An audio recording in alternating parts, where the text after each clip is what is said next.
শীতকালে মোজা পরা অবস্থায় ওযু করার পদ্ধতি সম্পর্কে জানতে চাই।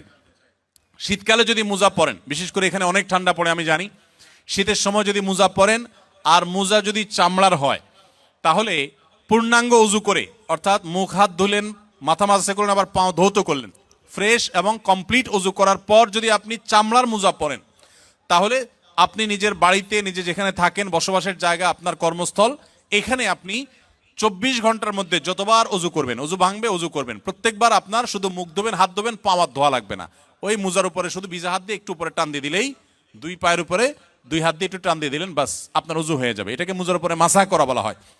এই ব্যাপারে কোনো সন্দেহ নেই যে এটা জায়েজ আছে। তবে কাপড়ের মোজা যেগুলো আছে, এগুলো ব্যবহার করলে মোজার উপরে মাসাহ করলে চলবে কিনা, এটা নিয়ে ওলামাদের মধ্যে ভিন্ন মত আছে। একদল ওলামাদের মত হলো যে এমন কাপড় হতে হবে যে কাপড় পরে দীর্ঘ পথ আপনি হাঁটতে পারেন। আবার আরেক দল আমাদের মত হলো যে কাপড়ের নিচের অংশ মোজার, উপরের অংশ হয়তো কাপড়ের, এবং টাকনু পর্যন্ত ঢাকা থাকবে। আরো বিভিন্ন শর্ত আছে, এই সমস্ত শর্ত সাপেক্ষে জায়েজ আছে।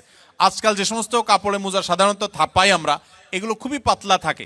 এগুলোতে অনেক সময় দেখা যায় যে ফাঁক দিয়া পায়ের চামড়াও দেখা যায়। তো এগুলোতে কিন্তু মাসা করলে মাসা হবে না। তবে চামড়ার মোজার ব্যাপারে সবাই একমত যে সেটার উপরে মাসা করলে মাসা বিশুদ্ধ হয়ে যাবে। সময়ের অভাবে জুমার নামাজ 2 রাকাত পড়লে নামাজ হবে কিনা?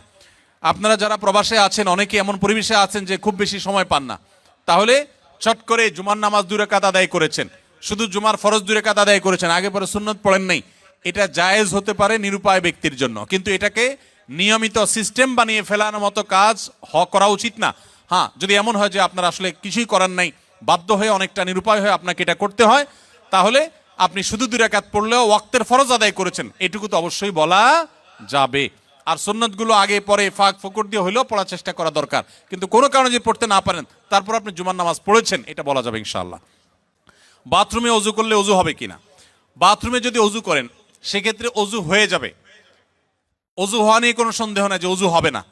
তবে যদি বেসিন এবং কমোড এর মধ্যে কোনো পার্টিশন না থাকে, টেপ এবং কমোড বা প্যান ওখানকার মধ্যে যদি কোনো পার্টিশন না থাকে, তাহলে ওই জায়গায় ওযু করার সময় মনে মনে বিসমিল্লাহ বলবেন, ওযু হয়ে যাবে।